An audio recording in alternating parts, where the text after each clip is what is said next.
ఎంపీడీకే అరుణ BJP రాష్ట్ర కోశాధికారి శాంతికుమార్ మధ్య విభేదాలు బీజేపీ కుటుంబ వ్యవహారం అని Mahabubnagar BJP parliament in charge Mettakadi Srinivas అన్నారు. మంగళవారం జిల్లా కేంద్రంలోని పార్టీ కార్యాలయంలో మీడియా సమావేశం నిర్వహించారు. పార్టీ వ్యవహారాన్ని కుల సంఘాలు తప్పుదోవ పట్టించొద్దని హితవు పలికారు. బీజేపీ పార్టీ రాష్ట్ర అధ్యక్షుడిగా ప్రమాణ స్వీకారం చేసిన అనంతరం మొదటిసారి మహబూబ్ నగర్ జిల్లా కేంద్రానికి వచ్చిన రామచంద్రరావు సమక్షంలో హడావిడి సృష్టించిన వారు గత పార్లమెంట్ ఎన్నికల్లో రాజీనామా చేసి పార్టీకి వ్యతిరేకంగా పనిచేసిన వారిని వారు ఫ్లెక్సీలో కనిపించడంతో నిజమైన కార్యకర్తలు ఆందోళన వ్యక్తం చేసి మాట నిజమని అది పార్టీ అంతర్గత వ్యవహారమని ఆయన వెల్లడించారు. కుల సంఘాలు ప్రజా సంఘాలు తమ అభిప్రాయాలు ఓ పద్ధతి ప్రకారం వెల్లడించడానికి అవకాశం ఉందని అది మరిచి బీసీ వాదాన్ని భారతీయ జనతా పార్టీకి రుద్దడం సరికాదని ఆయన అన్నారు. మాజీ మంత్రి తెలంగాణ ఉద్యమకారుడు మున్నూరు రవిని ముప్పుతిప్పలు పెట్టినప్పుడు ఈ మున్నూరు కాపు సంఘం ఎందుకు స్పందించలేదని ప్రశ్నించారు. భారతీయ జనతా పార్టీ జాతీయవాదంతో పనిచేస్తుందని, పార్టీకి వ్యతిరేకంగా పనిచేస్తే అది ప్రధానమంత్రి నరేంద్ర మోదీకి వ్యతిరేకంగా పనిచేసినట్లుగా, దేశానికి వ్యతిరేకంగా పనిచేసినట్లుగా భావిస్తామని ఆయన అన్నారు.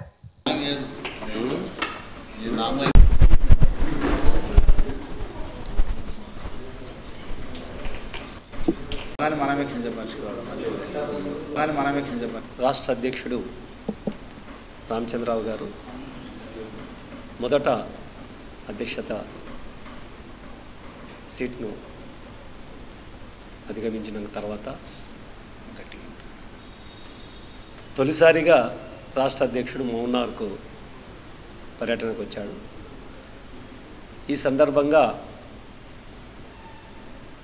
అనుకోని తరుణంలో కొన్ని ఇబ్బందికరమైన ఇష్యూస్ అక్కడ జరిగినట్లు సోషల్ మీడియాలో కానీ ప్రింట్ మీడియాలో కానీ బయటకు వచ్చింది.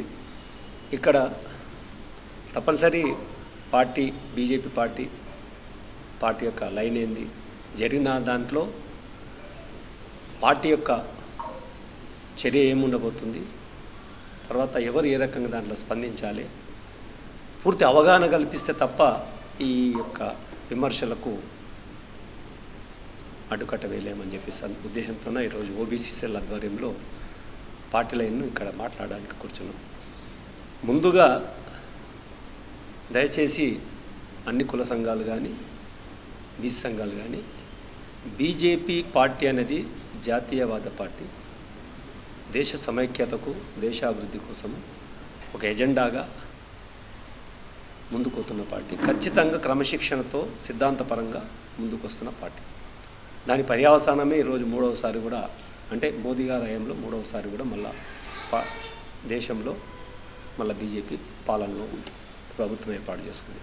అయితే మొన్న జరిగిన దానిలో నేను ఆ మీటింగ్లో నేను లేకపోయినా, కాకపోతే వచ్చిన ఫీడ్బ్యాక్ లేదా సోషల్ మీడియాలో చూసిన దాన్ని బట్టి మాకు వచ్చిన సమాచారం మేరకు గత పార్లమెంట్ ఎన్నికలలో కొంతమంది ఆశావాహులు ఉంటారు. ప్రతి పార్టీలో కూడా అసెంబ్లీలో కానీ పార్లమెంట్ ఎలక్షన్ కానీ టికెట్ను ఎక్స్పెక్ట్ చేసే వాళ్ళు ఉంటారు. అందరూ చేసినప్పుడు పార్టీ లైన్లో పార్టీ కొంత ఆలోచన విధానం బట్టి ఆ స్థానానికి ఎవరు గెలిస్తే బాగుంటుంది అనేది, ఎవరికి ఇస్తే బాగుంటుంది అనేది పార్టీ డిసైడ్ చేసి బీఫామ్ ఇస్తారు. ఇచ్చిన క్రమంలో అప్పుడు ఇక్కడ కొంచెం అభిప్రాయ భేదాలు ఉన్నట్లు ప్రజలందరికీ తెలిసింది. ఇప్పుడు కొత్తగా దాన్ని దాపెట్టేది ఏం లేదు. అప్పుడు టికెట్ రానప్పుడు కొంతమంది పార్టీకి సపోర్ట్ చేయకపోగా రాజీనామా చేసి బయటికి వెళ్ళినట్లు, ఆ వెళ్ళిన వ్యక్తులే మళ్ళీ కొత్త అధ్యక్షుడు వచ్చినప్పుడు ఫ్లెక్సీల మీద కనిపించడము, తర్వాత మళ్ళీ మీటింగ్ రావడం వల్ల కష్టకాలంలో పార్టీని వెన్నంటి ఉన్న మేము అప్పుడు పార్టీకి వ్యతిరేకంగా ఉండి పార్టీని ఇబ్బందులు పెట్టి బయటికి వెళ్ళిన వాళ్ళు రావడం అంటే మాకు ఇక్కడ జీర్ణించుకోలేక వాళ్ళు కొన్ని స్లోగన్స్ చేసిన మాట మనందరికీ తెలిసిన విషయమే. అయితే ఇక్కడ బీజేపీ యొక్క అంతర్గత విషయం ఇది. పూర్తిగా రాష్ట్ర అధ్యక్షుల సమక్షం లోపల జిల్లాలో ఉన్న అన్ని మండల స్థాయి గ్రామ స్థాయి నాయకులందరూ విస్తృత స్థాయిలో ఒక రాష్ట్ర అధ్యక్షుని స్వాగతం పలికి స్థానిక సంస్థల ఎలక్షన్ లోపల ఏ రకంగా మనం చేసుకోవాలనేది ఒక వ్యూహం కోసము దానికోసం కూర్చున్న సబ్జెక్టు. అయితే ఇక్కడ ఎప్పుడైతే ఆ నినాదాలు వచ్చినావో వెంటనే అనుకూల నినాదాలు వచ్చినాయి. శాంతకుమార్ గారికి అనుకూల నినాదాలు వచ్చినాయి, ప్రతికూల నినాదాలు వచ్చినాయి. వచ్చినప్పుడు వీళ్ళను అక్కడ ఒకవైపు అధ్యక్షుడు అందరినీ శాంతపరుస్తున్నాడు, పడాకుల సత్యం శాంతపరుస్తున్నాడు, చాలామంది సీనియర్ లీడర్స్ చాలామంది కూడా దాన్ని శాంతపరిచిండు. అట్లా కాదు, మనం ఇట్లా ఏమైనా ఉంటే చిట్టీలు రాసి పంపండి, అది చేయండి, అంతర్గతంగా మాట్లాడుకుని సరే పిల్లలకు ఎందుకో ఈయన చేసలేడు నేను చేసిన అనే వాళ్ళకు వ్యక్తిగతంగా వచ్చిన ఆ ఆవేశానికి ఆ స్లోగన్స్ బయటకు వచ్చినప్పుడు అరుణమ్మ గారు అక్కడ స్పందించాల్సి వచ్చింది. అరుణమ్మ గారు స్పందించే లోపల రెండు ఉన్నాయి. ఒకటి తాను అభ్యర్థిని కాబట్టి నేను ఎన్నిసార్లు శాంతకుమార్ గారిని కలవడానికి ప్రయత్నం చేసినా అప్పుడు మాకు టైం ఇవ్వలేదు, అధ్యక్షుల వారు వెళ్ళిండు, మేము వెళ్ళినాము, సరే కాకుండా కూడా మాకు ఇవ్వనందుకు కొంచెం మానసిక బాధ అయింది.